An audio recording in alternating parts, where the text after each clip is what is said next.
Hello, everyone, and welcome to the Escape Wheel Anthology reading release from Great Weather for Media. I am your host, Barbara Walters. I'd like to, before we get into anything, I'd like to start off with a poem from the anthology that you'll be hearing from these 8 amazing writers today. This poem is from Janae Morel, and it's called Chapter 1. Page 1. The premise is that nothing happens. Page 2. Lawnmowers, drinks with rum, and paper umbrellas, the clinically depressed. Page 3. Sometimes fun skips a generation. Page 4. The nuns from Vietnam are studying in Indiana. Page 5. For example, page 6, the perimeter lies neither further nor closer than the borders of North Dakota. Page 7, a glossary of conquerors might be more pertinent. Page 8, on Tuesday, everything must go at the dollar store on the corner. Page 9, hoarders, boarders, collectors versus action. Page 10, the nuns make a habit of turning in their homework. Page 11, they are from the north and dress in white habits. Page 12, their poems brim like lifeboats full of tourists in the rainy season. Page 13, reformatories and chain gangs show up in the page line. Page 14, but here's to nail salons, to Hollywood, to inequality and opportunity. That was chapter 1, and I think that really kind of finalized what 2020 has been so far, and that is in this great anthology called Escape Wheel, which we are celebrating that and these amazing poets tonight that you're going to hear in this order: Deborah Torr, Heikki Huotari, Vanessa Chica Ferreira, Lorna Wood, Billy Tuggle, Aileen Bassis,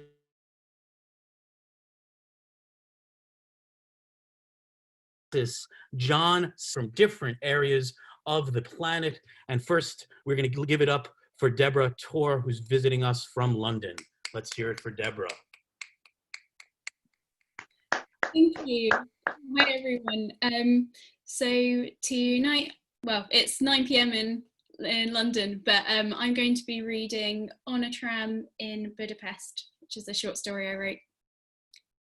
Mrs. Piroshka Sandorne ordered the number 4 tram in District 6 of Budapest with 4 shopping bags and a large dog. The tram was one of the old models that you could have seen shunting up and down the same streets 100 years ago. The same tram her parents and grandparents would have boarded. Piroshka's tram was near empty at the start of the line, only a dozing passenger in the corner, slowly expanding and contracting in the sun. Piroshka sat down at the front of the carriage and tucked the bags behind her legs and her legs beneath the seat. That was how a lady sat, her mother had once informed her, pausing her makeup routine to pass on this piece of wisdom. The shopping bags held salami and paprika, and satsumas from the central market, and a loaf of bread from the bakery behind the tram stop.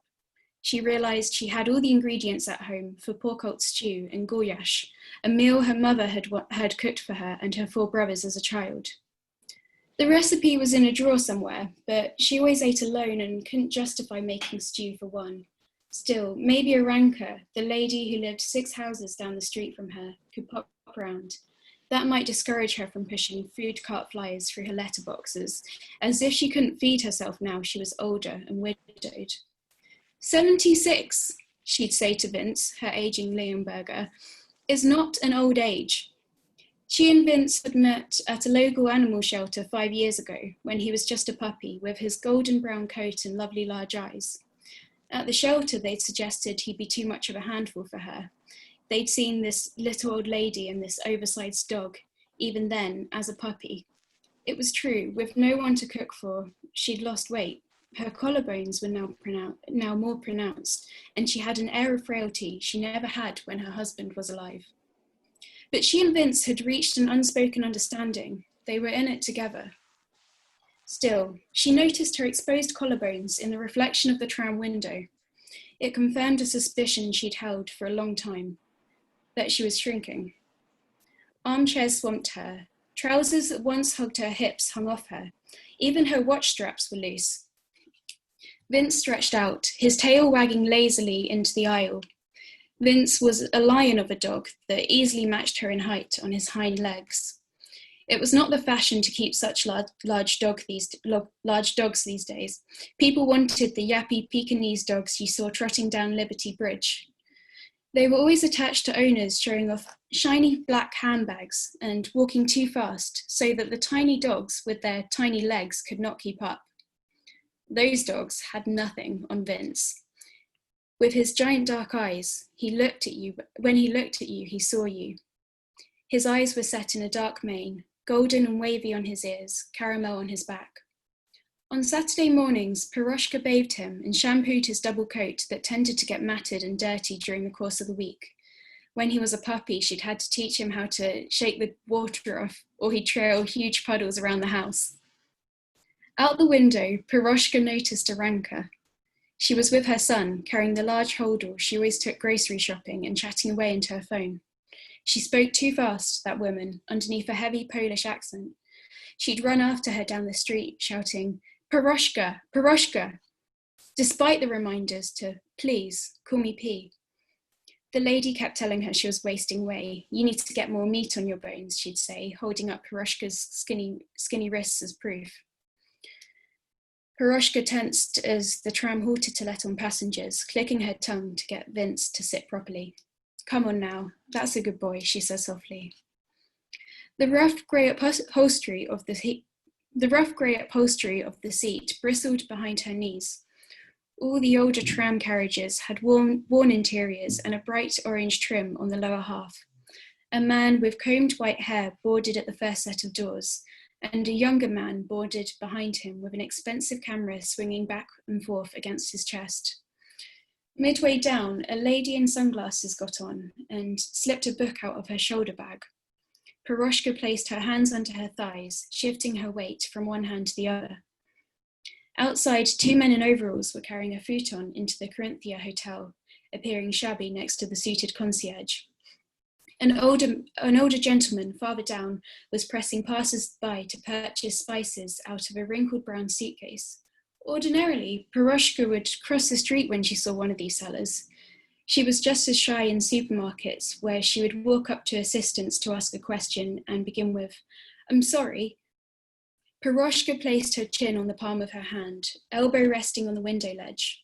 On Astoria Corner, 2 minutes down from Liszt Concert Hall, a violinist stood playing for coins. She'd seen him many times and often dropped a couple of forints into his upturned hat, to which he'd nod graciously. She imagined they were friends. He was just one man, but he had become the background to every interaction on Therese Street. The bare branches of trees and gaps in railings were made whole with the music. It floated into an upstairs bedroom where one woman was curling her hair and then carried into the snips and clips of the barber shop beneath. The violin folded against the sound of car horns and street sellers. How wonderful it must be to be at the centre of that sound, Piroshka thought. The tram shuddered to a halt. A group of 6 tourists got on at the front, all holding maps of Budapest, women in capri pants and sunglasses and sandals, and men balding in long t-shirts and bum bags. They shuffled by and found seats here and there. From the middle doors, 2 girls with backpacks stepped on. American, maybe. She could make out a few English words here and there. Breakfast, baths, umbrella. But she couldn't make sentences of the words. Vince noticed them looking at him, and his ears pricked up with interest. A young couple sat 2 rows away, and behind them an older gentleman in a beige blazer. The carriage wasn't full, but one woman insisted on occupying the aisle as she spoke on her mobile phone.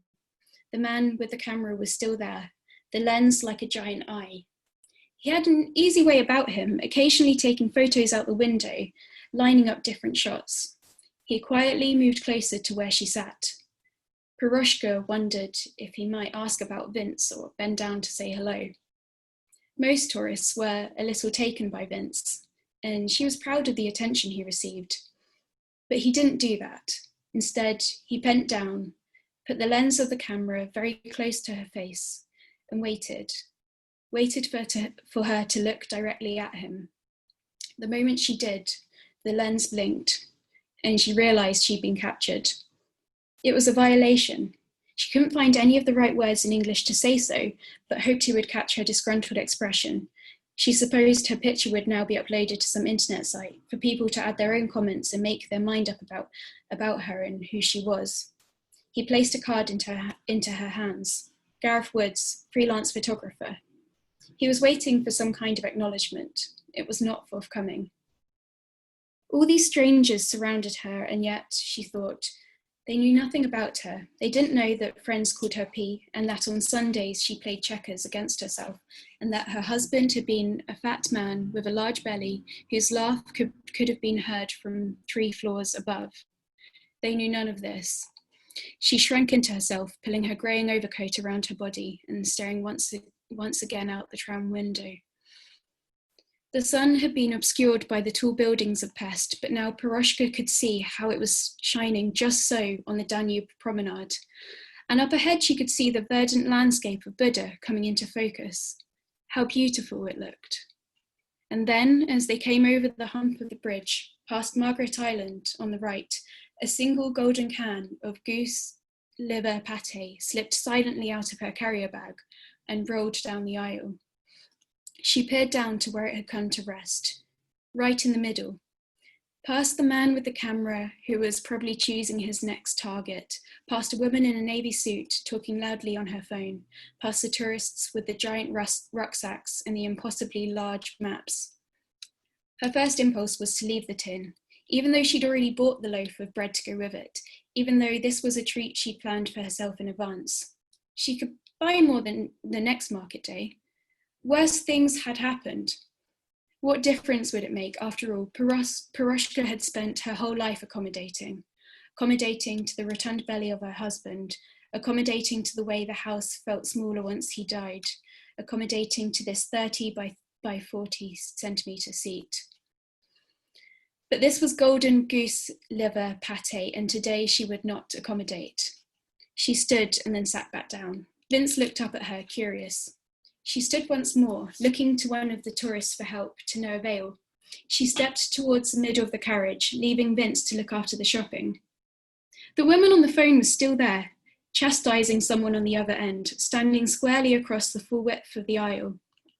"Excuse me," she said quietly. "I'm sorry, I just need to..." The woman looked at her blankly and then leaned imperceptibly to one side, and she squeezed past. The phone conversation continued. She could see the can, still in the middle of the gangway, blinking white hot in the sunlight, just beyond the man with the camera. As he was looking down the lens, she dashed past him. And there it was, perfectly undisturbed. She picked up the tin, popped it into one of the long pockets of her overcoat, and shuffled back to her seat. She glanced around. No one had seen her. They were all looking out the window or down at screens or had their eyes closed for a moment. She clutched the golden can to her chest, feeling it in her fingers. There were no dents or scratches, just the smooth outer lip. She made her way back to her seat, returned the tin to the carrier bag, tucked the bag behind her legs and her legs beneath the seat. Vince sat up, his large eyes staring at her. "Sit properly now, Vince. Almost there now. That's a good boy." Thank you. All right, let's hear it for Deborah Torr, starting off with some prose. Loving it. Thank you so much. Thank you. And for any of the people who read, if you know what page the work you're reading is on, please share it with everyone if they want to read along. It's really great. Next up, we have Heikki, Huotari, all the way from San Francisco.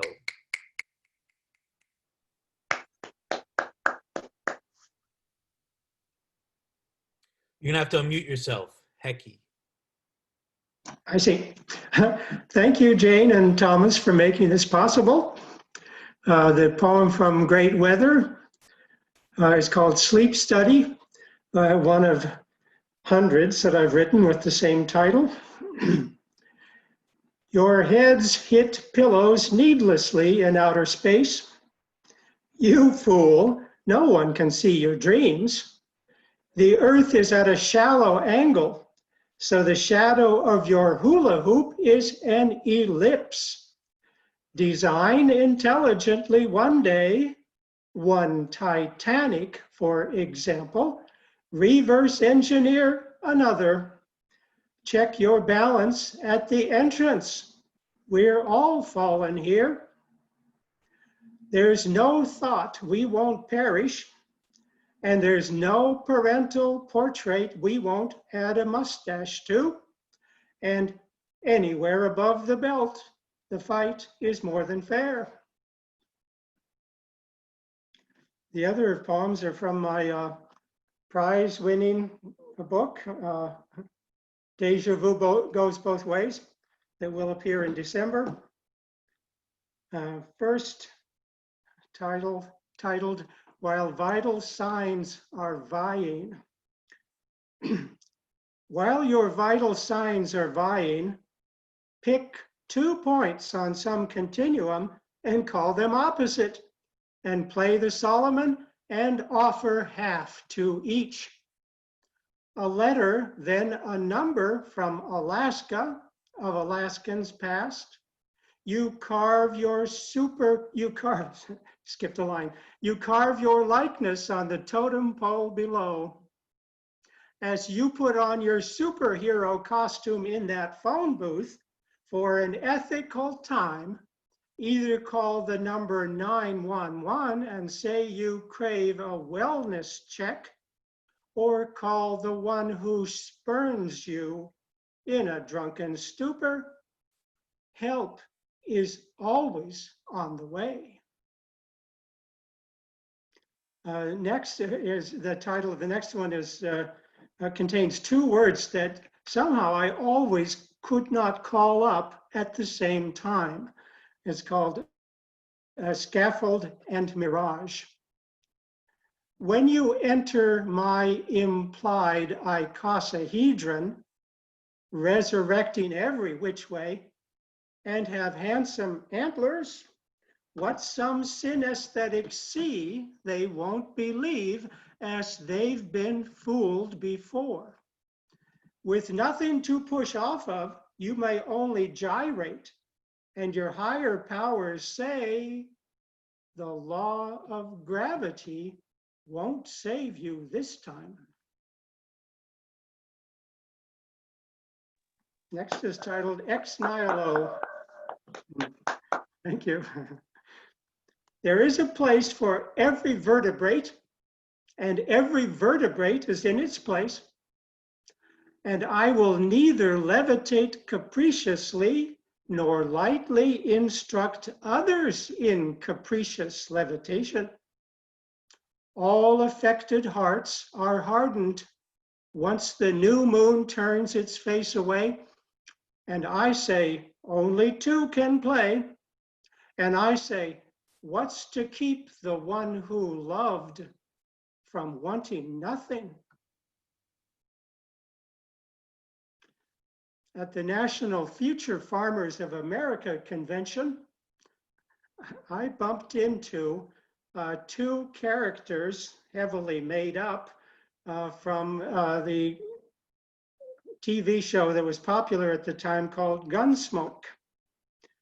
The poem is called Heatseek. Take a planet, leave a planet. Wanderers abound. There is a precipice in Gilead that only an unplanned event could love. You're fluent in 3 private languages. If you see Doc and Kitty in the wings in heavy makeup, and your personality is printed on an IBM card, God will surely pay you to stand here, subvocalize, and hold your homemade vital sign. Good news, the bifurcation's nigh. You sleep to laugh, to see the bigger picture. There's that mourning dove again. But if a rising tide lifts boats, how would boats know? How would they know that they could but run aground? Where are your flying pigs? In orbit? If in orbit, where have their ellipses been? To love or to be loved, you'll assign the heat-seek vector a direction. Love is what you may have won already, but may carelessly have thrown the ornate envelope away.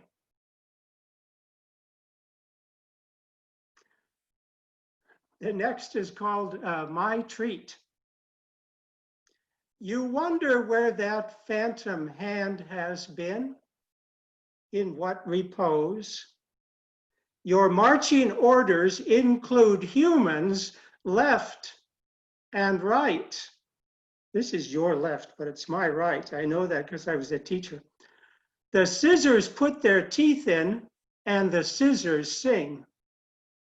The branches meet above the street, the roots below. It's out and back, and there's a hairpin turn. Because your name is on a list, no one will talk to you. But if you tell me what your optics are, I'll see what I can do. Looks like I'm reading faster than I thought I was going to. This is the last one I'm reading. It's called Etude. There is a birthmark on your retina, says the attending. In the record book, I have the greatest asterisk assist. So like the salamander's tongue, my nerve shoots out, then suctioning, reels in the previously fleeting pain. I'm inside of a squirrel cage or on top of a mill pond log. My exercise and exercise in future forward motion. And I've traded places with my effigy and moved my electronic bracelet from one ankle to the other. Find me now.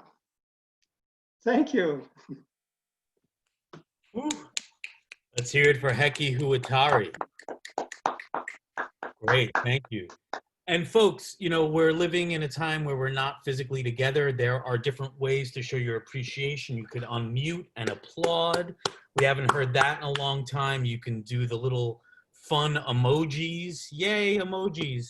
Or you can use the chat room and just let the poets know and the prose writers know that you're feeling something from them. Thank you again so much, Heikki. Next, we are going back from San Francisco to NYC. I believe the Yonkers. We have Vanessa Chica Ferreira.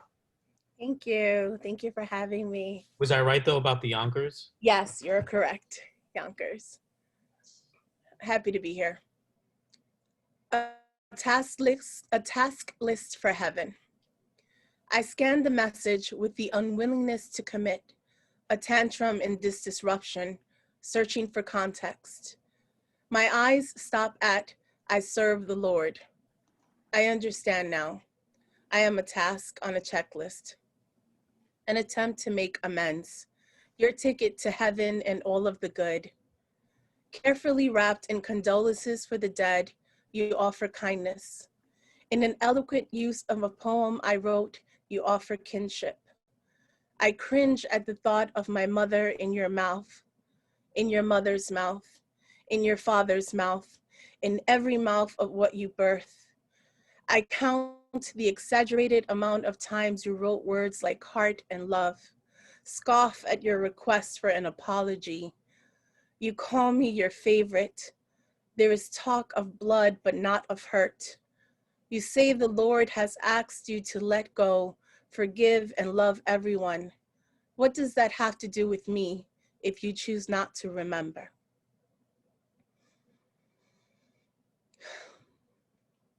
Escape. My mother is in her room watching an endless loop of novelas. My little brother is playing with action figures. I watch as one clumsily flies across the room. My father will walk in any moment, loud and complaining about something. He seems to only find joy on Friday nights, beer in hand, music playing, reminiscing about another life. My parents aren't dead yet. I still hold my brother's hand. There's an overflowing bowl of Captain Crunch on my lap that I eat too quickly, cutting the insides of my cheeks.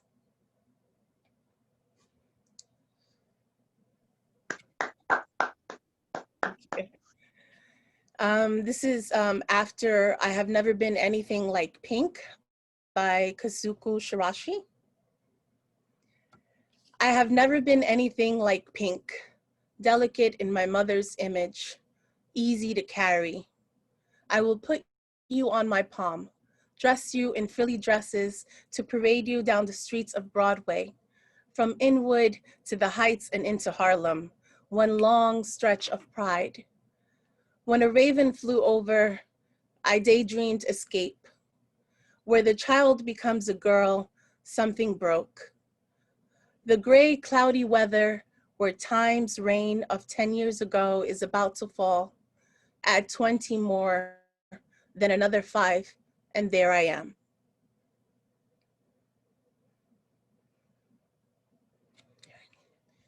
In 8 minutes and 46 seconds, a child's fire truck flashes its lights.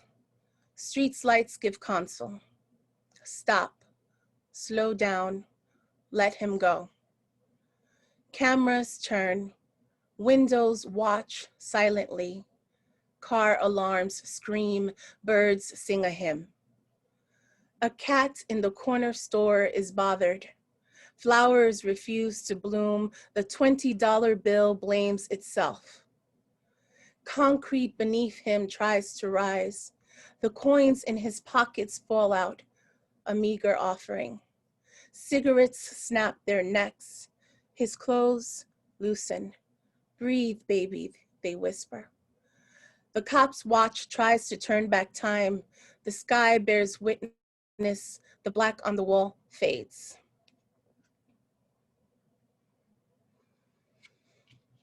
This next piece is titled Uninvited Guest. A pretend frail figure holds a mirror. Wears hand-me-down clothes 2 sizes too big, it does not care. Says, evil is a neon sign you can see through closed eyes. Lays on my right hip, every 3rd step unbalanced. A body traveler, snake parts, flickering tongues, eager fangs, hungry belly, an ungodly concoction, wraps his persistent fingers around my heart and goes for a ride.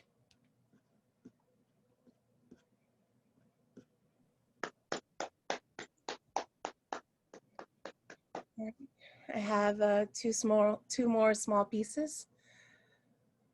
When the dead rise, leaving behind a trail of glitter, bite each shiny morsel. Lick your hands, press palms onto the floor, gather what you couldn't eat. Run your hands across the most important parts of your body and store them there for safekeeping. Right. This last piece is titled Egg. It's part of the anthology. I found you this morning, Mama, on the tip of my tongue, in the taste of an egg over-seasoned with garlic. You were there, Mama. I ran my tongue slowly across my teeth, the inside of my cheeks, looking for more of you. Thank you. Whew. Let's hear it for Vanessa Chica Ferreira. Wow, great stuff. Thank you so much, Vanessa. Whew. I have no soul. Because I have no soul, I have to do commercials and stuff like that. So I'm going to let you know about tomorrow. We have an open mic with Jerry Johnson. If you're interested, at 4 to 6 p.m. He's got AI Firefly and Mike Jerkovic. So if you're interested, please check that out. Next, we are going to go from Yonkers all the way to Alabama. It's Lorna Wood. Hi, thank you. I'm very honored to be here and be in the company. Can everyone hear me? To be in the company of all the fine poets and prose writers of Escape Wheel. This first poem is in Dash, and I had to apply for something I didn't get, where I was supposed to write a poem mythologizing my birth. I don't think I really talked about my birth, but there is mythology. All right, so this is called Golden Age. There were Titans, there always are. My grandmother ate her own children, and my mother was doomed to carry the mother she had killed inside until it devoured her, and I had to bury Mom's remains, still living under a mountain. There was hubris. Dad, competing with Apollo, thought he could heal the world with music, even though they dragged him from his piano and tried to make him a warrior. And afterward, Kronos mocked him, and he couldn't even fix my mother or himself. But I was born in that brief interval when Mom, enduring, and Dad, trying for rebirth in autumn, still had hope.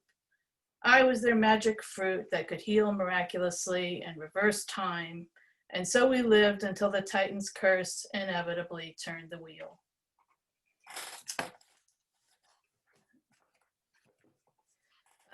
This one was from the top 50, as the judge deemed, of the Into the Void poetry contest, and we sold this for charity to raise money for suicide prevention. The poem's called Reflux. I awoke with thoughts of an old love and the taste of onions in my mouth. What does it mean after decades? This pain, not even pain, just twinges, pricks, and shreds of time. Is it only the onions from last night's dinner? An undigested bit of beef, as Scrooge calls Marley? Do we all carry our ghosts in our guts with all their chains of memory? I enter the past like a diver, pushing aside curtains of kelp for a few moments of wonder. Dimly I see loneliness and magic, his face as he put his arm around me, pulling me in, and the last of him, streaking away on his bike. Did it make a sound? Perhaps there was the faint hiss of tires. And then this one, thanks. This one was published in Leaves of Loquat 5 because it won second prize in the Loquat Literary Festival contest, which was a lot of fun. It's called Loquats in Vienna. Flowers. Like the loquat, which flowers late, we found ourselves in Vienna, middle-aged. Our inflorescence no longer recalled the messy, riotous passions of spring, but panicles of small blooms, gestures opening everyday roughness to thoughts answering thoughts, branching yet closely hung. We wondered too if the romantic atmosphere emanated from us or from Vienna, whether it was sweet or too sweet for our small shared blooms. Fruit. The heat, it's two parts.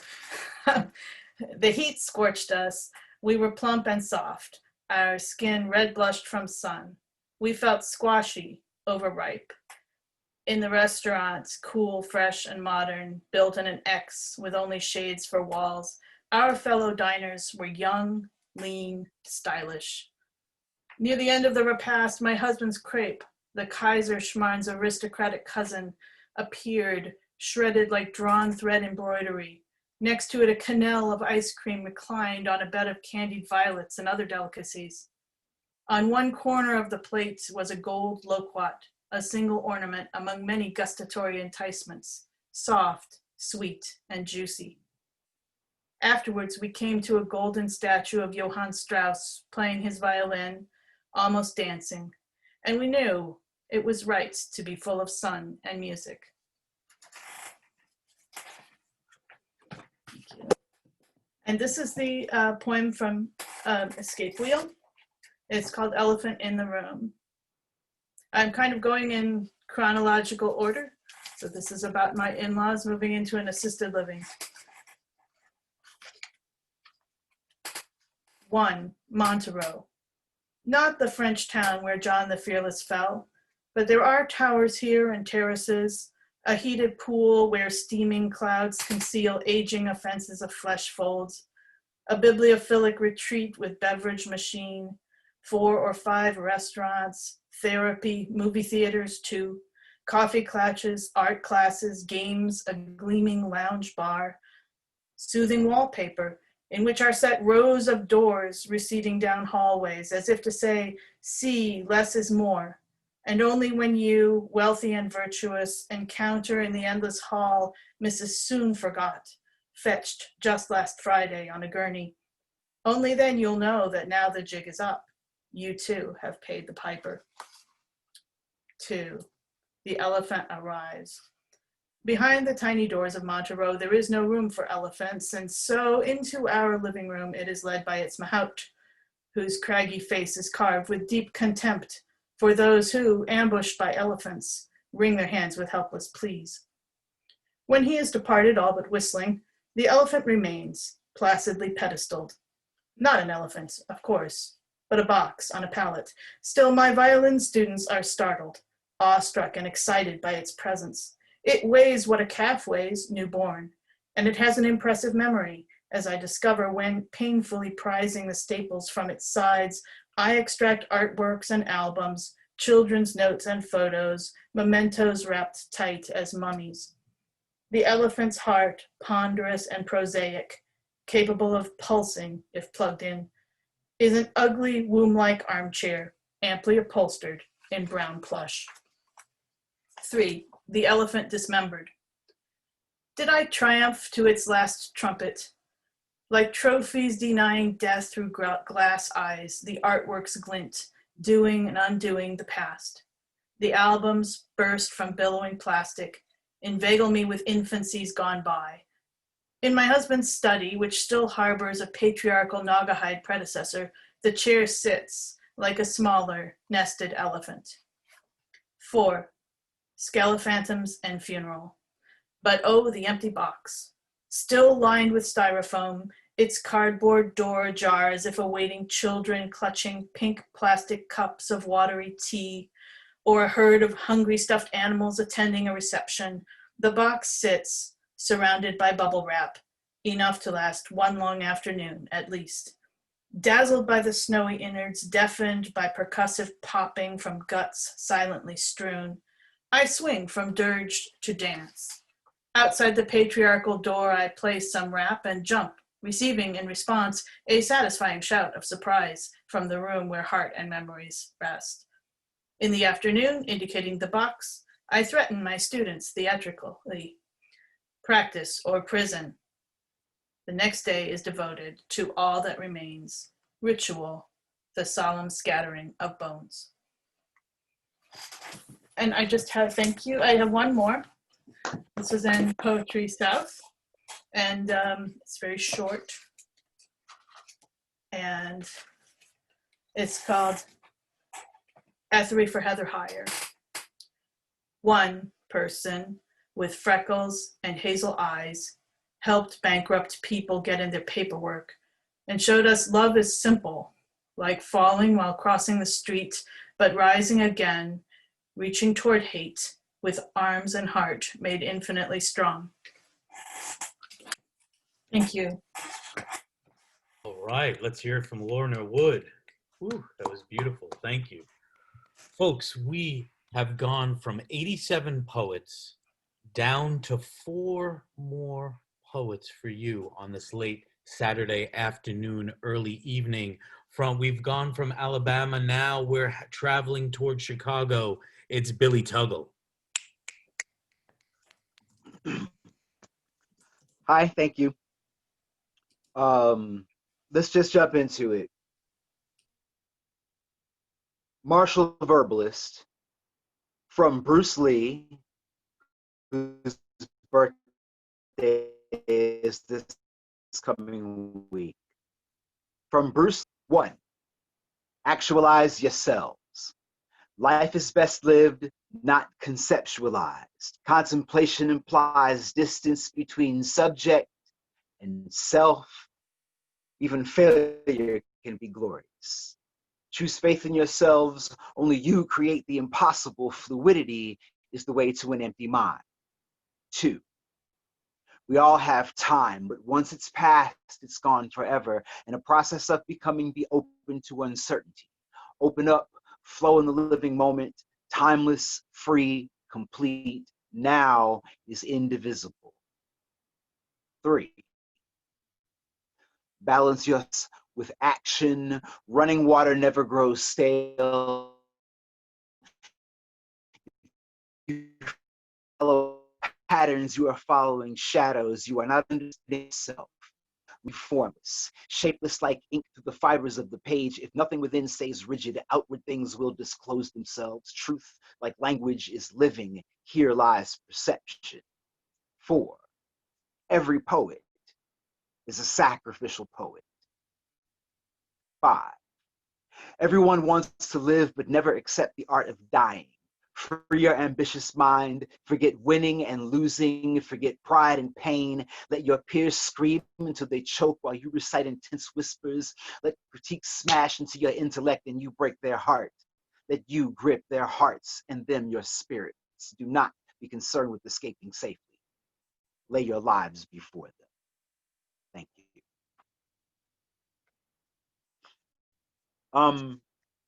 From the escape wheel. I wrote this poem because I was asked to participate in a reading that was Jesus themed, a reading that was a book release with a Jesus themed poetry slam. And so I'm very grateful to Great Weather to find a home for this poem. If Jesus walked, if Jesus walked into a bar, turned wine into water, sat down to watch a poetry slam, would you notice him? Can't imagine that he would stand out, don't know whether he would be thrifter, hipster, or Old Navy chic, but I imagine him applauding the open mic politely. Maybe he'd be noticed if he were given a scorecard, might have the pensive look of listening to the poem makes you appreciate your 7.9 a little more. He would not likely stand out without a smart ad campaign, including social media blitz, talk show jaunt, or a book tour. You know the book, that perennial top seller, perpetually reinterpreted, institutionalized, various perspectives of a young philosopher, carpenter, rabbi, healer, doing work that so many outside of themselves look for. It's not their fault the editors left out so many options. These miracles may or may not be allegory or exaggeration, teaching or showing love to the despised. Notice lessons left behind in a decaying tenement or in a foxhole, tethered to life support under the rubble of an earthquake. Instead of sticking our hands into the rubble to find signs of life, we high sign like high fives after touchdowns, Academy Awards, and elections. Who did Jesus vote for? Who did he pick in the big game, and how many points did he give? Does he help carry the burden of a blockbuster box office?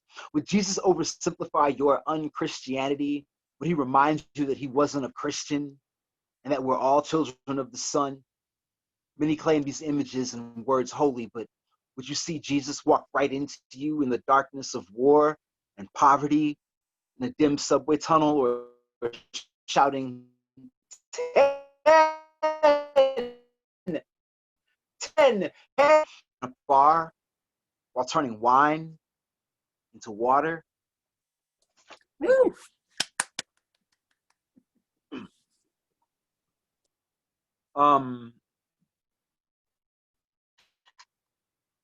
These last are a short series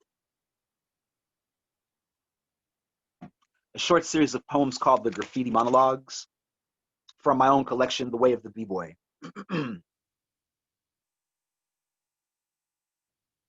Blank walls are combat zones. Electric hand style shock sensory centers. Together my crew got enough juice to run the red line. Spectrums burst from the shadows. MCs brag about spitting that hot lava flow, afflicted madly with the urge to get up, uncover the clever references, and cover up their remnants. City councils ban spray paint, giving crews the smuggler's blues, but we contend with these cans to keep bringing the voodoo.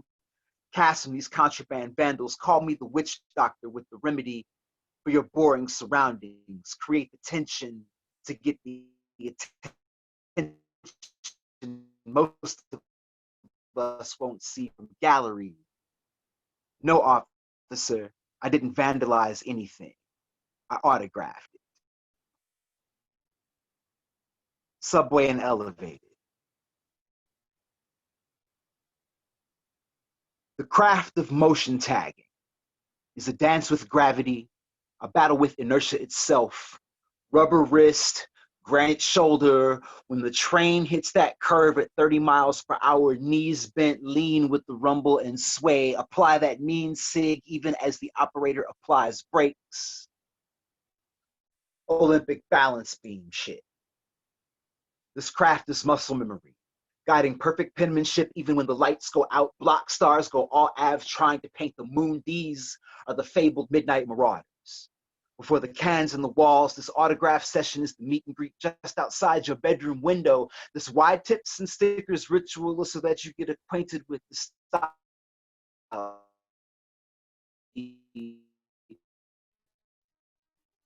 We don't want to blow your minds all at once.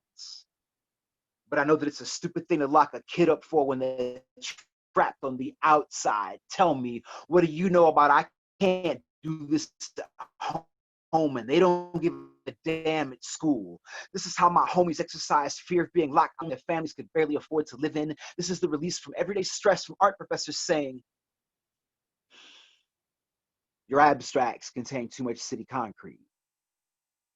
Motherfucker, I'm from the city. My name is all I have. This is meditation. Your drab walls need to be covered in promise. This is thank you or middle finger to the art critics. Rock the glove that fits. Here is where the criminals meet the artists with propellant under their tongues and fistful of style, all while using 360-degree peripheral vision to scope out rival crews and undercovers looking to blow up the spot. Keep charging them with petty crime. Tax dollars and escalating fares maintain this noise pollution, these alloyed carriages, all this iron and sweat. Some citizens autograph it a little. You're welcome. Thank you, great weather. Enjoy the rest of your day. Thank you all. Whew. Let's hear it for Billy Tuggle. Wow. Oh, that was fantastic. All right. From Chicago, we go to Long Island City. It is Aileen Bassis. Okay.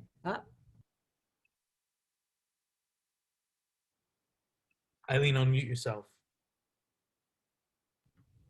That I did. Okay. This is from Escape Wheel. It's on page 16. The last time I saw Karina. Music slips restless fingers into pockets of conversation as we listen to Karina speak without a pause. Her pale egg face crushed beneath black hair, streaming away like her kiss that missed my cheek. I recall a portrait I've seen many times by the painter Soutine of a woman in red, coat sliced open, fingers meeting in a nervous steeple. Not really listening, I imagine Soutine's village in Europe's east before the war, shrouded in birches, peat smoke everywhere. Each night plowed into another day, life chewed like black bread until Soutine was lost in the Holocaust. And through our entrees and dessert, Karina tangles streets in cities she's never seen. Grandmother's house in Warsaw, a shop in Toulouse, the embassy in Lisbon where her father waited for visas to escape. She mixes stories with her list of ailments, stomach troubles, fitful nights, foggy thoughts. She can't remember the number on the house in France. And were 10 cousins lost or 12? And where did her mother's sisters go? She sips some wine, declares she shouldn't drink with all her meds, grabs her husband's cane to walk to the ladies' room, limping first with her right leg, then dragging her left. Turns back to tell us that gluten makes her ill, or maybe it's the new pills, or a virus without a name. Showers crumbs through this dining maze of high-top stools and stony tables. I hear the music change to a wail with a pounding beat. I'm tired. I want to leave and beckon to the waiter. He extends an arm tattooed with a scroll of dripping daggers. His lips part, white teeth gleam, and he bows before us like a supplicant without a prayer to ask, what else can he bring? Was everything all right?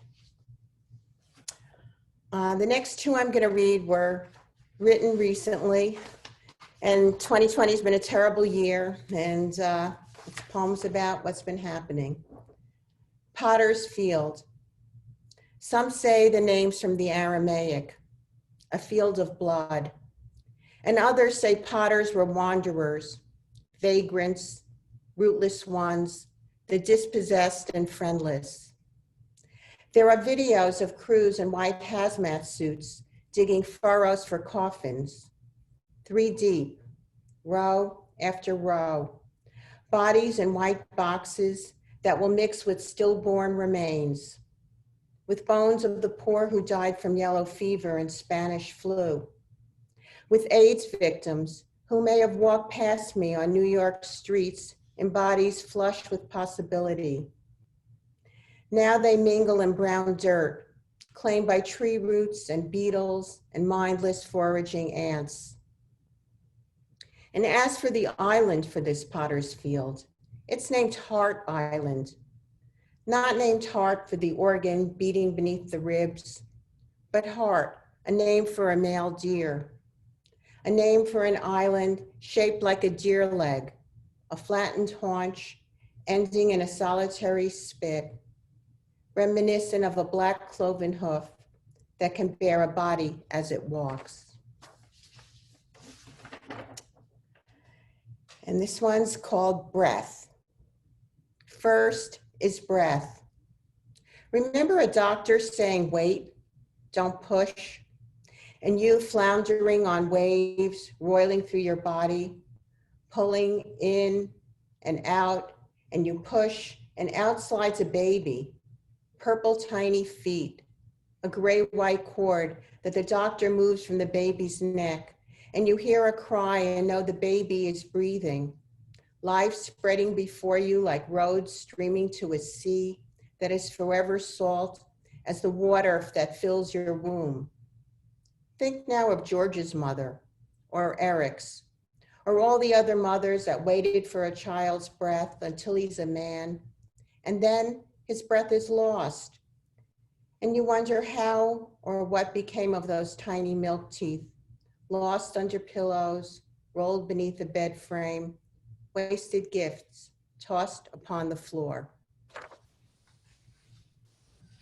I'm just going to read two more. I'm also a visual artist, and I write a lot of ekphrastic poetry, poetry about art, so something that's very natural for me. So this is about Gift for Apollo, and it's an actual sculpture by Robert Rauschenberg, and you can Google it and see it. Gift for Apollo. The oracle on Delos did not envision this door hammered shut. A wheeled door, that's no chariot, but a door thing, chained to a bucket, waiting to be filled with ashes and earth. Why give this gift to Apollo, a god who longed for love, like you, like me, loved a boy transformed into a flower, loved a girl who became a laurel tree, and loved a woman who betrayed him with another. When love is lost, what gifts can comfort us? Here is offered a shoulder-wide splash of peach that's not skin, blue that's not water, not sky, but perhaps the violet blue of hyacinths, their petals smooth as fingertips tapping on your spine. And this last one is Wait for Baby Girl. At the window of Sweet Leaf Coffee, cars go from the foot of the Pulaski Bridge to Brooklyn and back again, turning on 11th Street and onto 48th, past brick and glass and under trains skimming along an elevated track. The number 30 bus sweeps around, moves across Jackson with motorbikes, bicycles, strollers. A pink-lipped woman with fuchsia gloves walks by. Her hair is a red-brown tangle matching 3 dogs leashed together in a triangle of fur and tongues, bound to a man trailing earbud wires and cigarette smoke. I watch a woman with a little girl in pink, jacket, hat, and tights, run to make the light. Outside the window, everything is motion, while inside Sweet Leaf Coffee, everything is still, except the barista at the counter, throwing napkins in the trash, and a music mix playing, "Oh, baby, baby, baby." Christina said a baby is growing in her belly, and she glowed like a woman in my book of medieval art. A painted mother looking down at her solemn baby who stared out from the picture as if to say, "I'm here now. What happens next?" Oh, pink, pink, pink. A girl is coming in the spring. Baby, baby. What will be her name? I said, maybe a flower like daisy or violet. But Christina didn't answer. She closed her eyes and she was quiet, as if listening to a seashell pressed against her ear. And she said, "Wait, Mama, wait. We'll meet her in the spring." That's all. Thank you. Thank you for publishing my work. Let's hear it for Aileen Bassis. Thank you so much. Great job. Another quick commercial, got to do it. Every Wednesday, we do something called a 10-minute feature from 7:30 p.m. to 7:40 p.m. every Wednesday. We stream it on Facebook. This Wednesday, we have Nkosi Nkuleko featuring for us. After that, Noel Quinones, and then Taylor Steele. So please check out those poets. It's just 10 minutes. Right after you eat supper, you just have that little 10 minutes to digest, and then you go on to your 8 o'clock TV or whatever it is you do at 8 o'clock. So fantastic. I will shut up now. No, I can't shut up because I have to introduce the next poet. We have traveled from Long Island City, and we're going to travel far, far, far from Long Island City to Staten Island, right on top of Moses Mountain. It is John Snyder. Hello, hello. So yes, I'm on top of a mountain. I'm trying to put my phone in this hole on a rock. There we go. I thought the main problem was going to be my phone battery, but it turns out it's actually just the sun setting, probably. First off, can everyone hear me? Yes? Good, okay. First, I just wanted to say thank you to Great Weather for having me be part of your amazing collection. And also, like, kudos for making this beautiful collection in the middle of the apocalypse. That's super impressive and just wonderful. I'm going to start with one I wrote a few months ago. This is called A Death in Corona World. Stoned. Get the news you were expecting. Think about how you can't hug your mom. Think about how you can't hug your mom. Think about how she can't hug her mom. Don't think about the body. Think about your body, stoned. Get the news you weren't expecting hard enough. Stop thinking about your mom. You can't hug your mom, and she can't hug her mom. Identify the body from a safe distance. Don't think about the body. Plan the grieving. Set the date for the body. Don't think about the bodies. Don't think about the meat trucks. Get the view you expected. Think about her nail polish. Don't think about how you can't hug your mom. She can't hug her mom either. Don't think about meat. Be there on the date. Be there now. Thank you.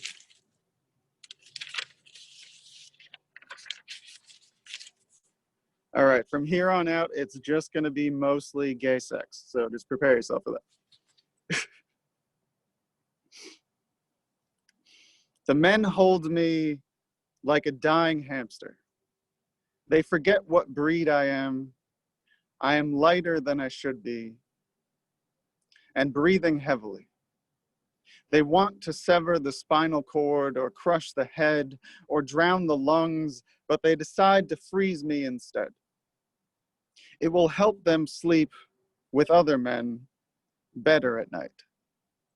After my body is in a black bag, on the fly, they dispense a eulogy. It's surprisingly adequate. Thank you.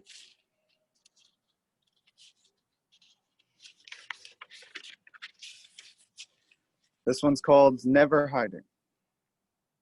He promised that I wouldn't get that lock off, and the addict in me left.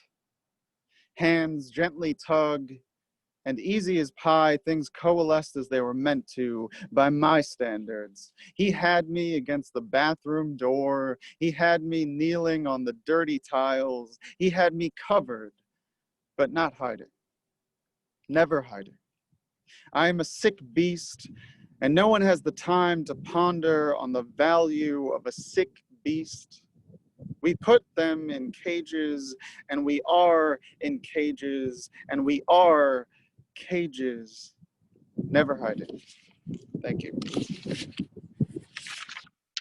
All right, I just got a couple more. I'm gonna try to zoom through these because I could hardly see these words. You couldn't look me in the eyes.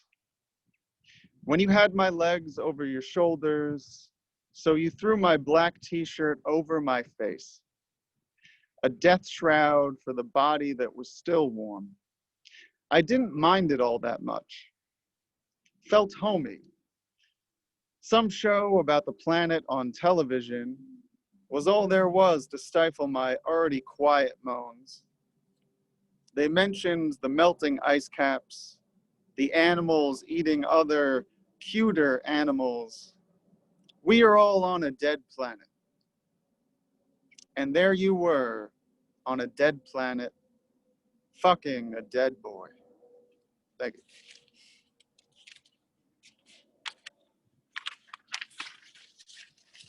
All right, so this is the one that's in the collection.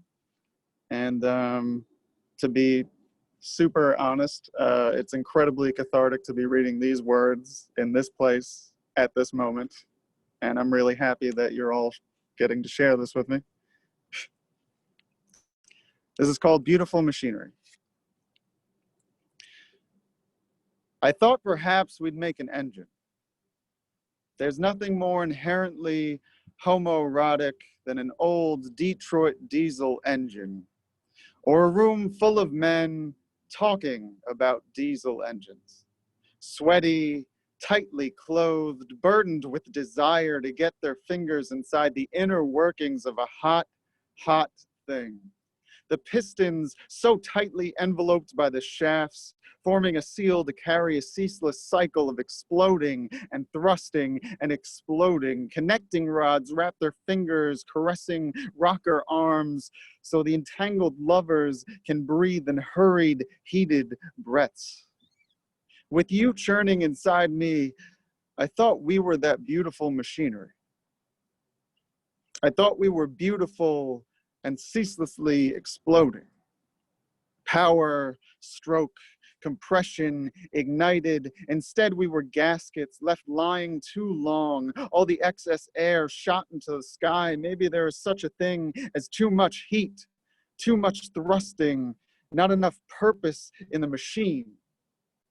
Metal grinding metal left without lubrication, sufficient to guard against the chafing of a misaligned sequence. Your cock, your non-committal thrust grinding against my love, grinding against my insides, and all of the love compressed, never ignited. The flywheel, sorry. The flywheel couldn't put a rhythm on our lack of synchronicity, camshaft rotating like my body on your lap, sideways, on the couch, on you, on the floor. It doesn't matter if the rotary motion converts to energy because you don't want me the way I want you. There's nothing more inherently catastrophic than an old hunk of steel parts, a housing, oily carcass, rusted nothingness that thought it could be an engine. Thank you. Cheers for John Snyder. Oh my Lord. Talking about the beautiful engine. I was looking at those trees. It just worked for me. Thank you so much. All right. Another commercial for you. December 5th, if you're interested, at 4 o'clock, we have the one and only John Sinclair and Ed Sanders here from 4 to 6. You can check greatweatherformedia.com for all of that stuff. Our final poet is from the Bronx. I believe they live in New Rochelle right now. All right, fantastic. So we're going from Staten Island to New Rochelle. It's Mercy Tullis-Bukhari. Hey everyone, hey, thanks so much. So I'll just get right into it. The poems that I'm reading are from my third anthology of poems that will be coming out soon, published by Get Fresh Publishing. And the title is called The Little Deaths I Barely Have. So this one is called Erupt Contain. Here you go. The sun, the moon, the stars, and everything in between. Take my hand. Tell me your fears, your goals, your dreams. Let me feed you fried chicken and burritos and my hard lengthened surface futures while I slip my hand between your deafening thighs. Watch the ghosts of the little deaths dance around you, laughing at your expectations. Drip into my fingers after I make you come to the womanhood you so desperately suppressed. Lick my fingers, kiss me again, again, again, but just so that you understand. Just so that you also take in, I must go back to her. My touch makes you blush, your eyes make me want you more, your breath in my mouth, your taste in my life, my hand on your heart, my lips on you, I feel your heart murmur, feel your heart recall a rhythm. I trample on the trails other men burrowed for me, drop burnt rose petals on the paths to reach the cloak corners inside of you. Don't cry. Don't cry, my pretty little whore, my all of what she does not give me. Don't cry. Just turn around and bend over because you already know. You know what this is about. I will go back to her. You know, these things never end well. Look at me. Look at me. Watch me go back to her. Look at the green fairy dancing with the ghost of your little deaths. Let green dust from my absent eyes float you to your sleep. Okay, that was the first one. And I turned 45 years old this year. Thank you. And I'm like 45. My 82-year-old father is like, damn, you old. And I guess, you know, it's just crazy how the years are just accumulating, right? So so I'm writing a lot about coming to terms with aging. This one's called My First Mammogram. Wearing my pink hospital robe, watching television shows about healthy options on food swaps and exercise. I can take 1/3 of the pasta of a mac and cheese recipe and use cauliflower instead. For chocolate chip cookies, I can take half of the flour portion and use whole wheat flour instead. And of course, a man in gray hair talks to me about moving daily and estate planning and wills. A woman without hair walks into the waiting room. I'm not going to assume that this is a follow-up for her, simply because of where we are and because of her being bald. I'm going to start my estate planning and add whole wheat flour to my shopping list. So, all right, first mammogram. This one's called Mind Fuck. I arrived wearing tight jeans and stilettos, wanting a love story to end the fucks that only made me come to a stop sign. Unlove for self, but lust for a simple wink or a baseless smile still gave me hope. Hope in a Disney dream of kisses to wake me from nightmares of motherfuckers darting my soul who just really wanted to get a piece of this ass. I got it. I knew who I was. A little girl who bore baggage of suicidal attempts and crushed babies, but what were you about? Smoke circles from hookah sessions over Macbeth debates. Stories of pot and perico while drinking Cosmos and Rolling Rocks. Dining table transports through worldwide sustenance. Lady Macbeth was the mastermind, by the way. You came to me with confusion in your heart, warped by the smell of jasmine from my hair. You stayed while I puked the end of an era in that haze of where I was and where I thought I would be. You made love to me under crimson moons followed by heart-shaped chocolates, but I was still like, is this all a ploy? I'm a broke bitch with a caution sign on my mind and on my pussy.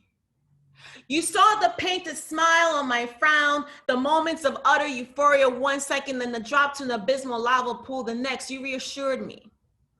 Baby, we're both children, walking on the least chosen path of cactus stalks and beheaded roses, dodging the angry dragons in the dark clouds of our psyche.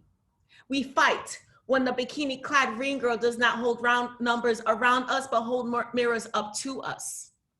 Look, none of this ain't really us, you know, maybe it's just the shit in us.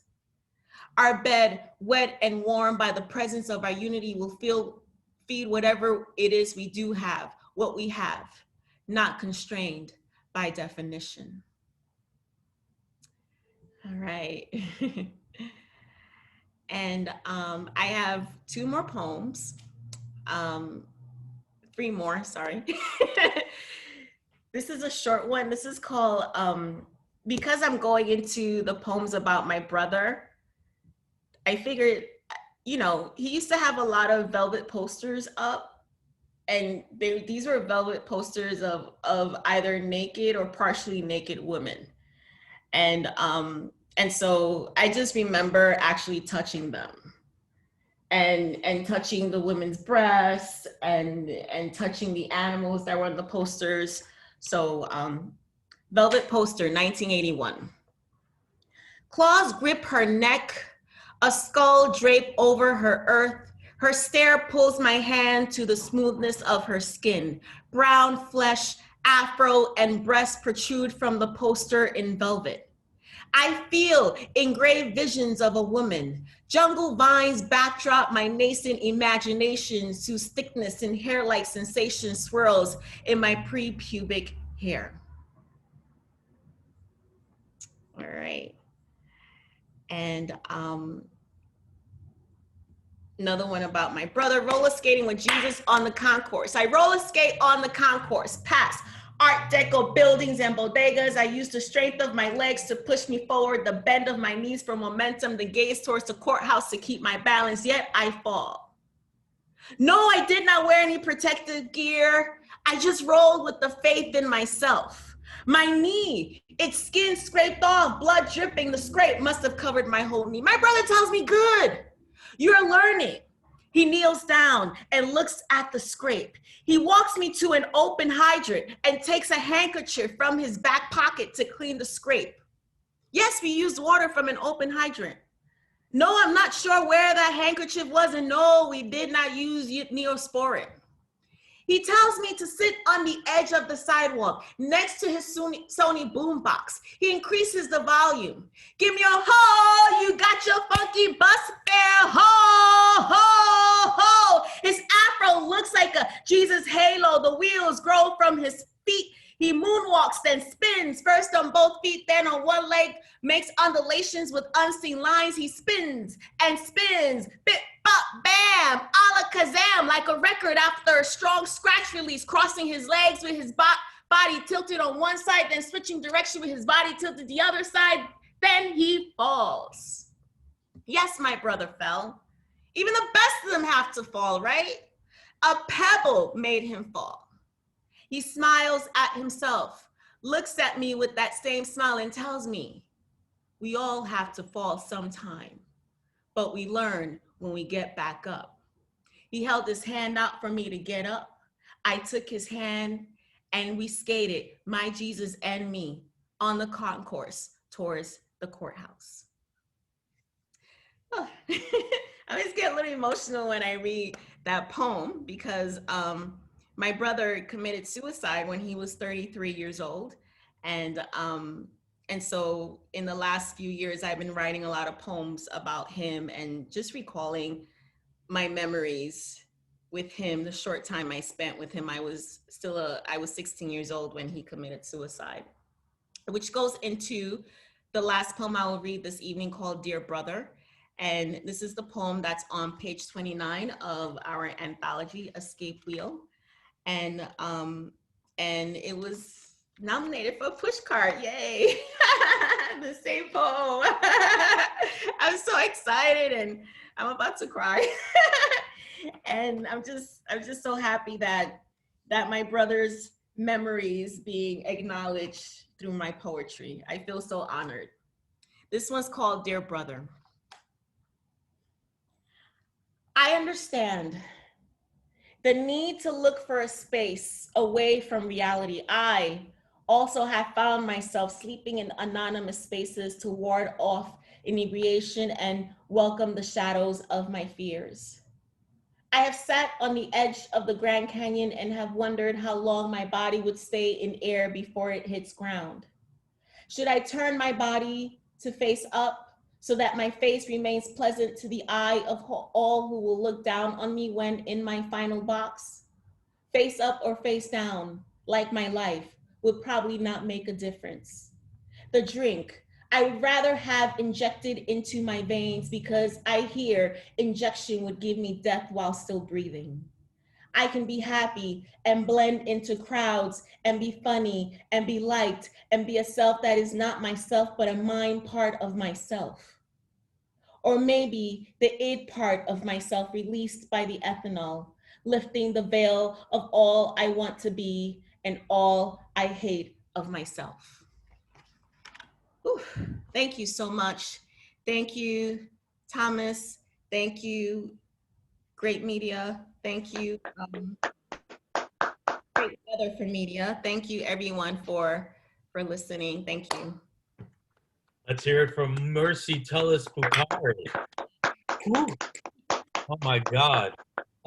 Thank you all again. We're here for this publication here, Escape Wheel. If you're interested in checking it out, you can go to greatweatherformedia.com. And also, if you are interested in submitting, we are currently accepting poetry and prose submissions for our next anthology. And finally, please, in the chat room and after we're done here, communicate with each other, talk to each other, I hope. I just want to say thank you again to Deborah, Heikki, Vanessa, Lorna, Billy, Aileen, John, and Mercy. Thank you so much. You were fantastic. Thank you, everyone, for being here. Have a safe, beautiful, healthy, and hopeful Saturday.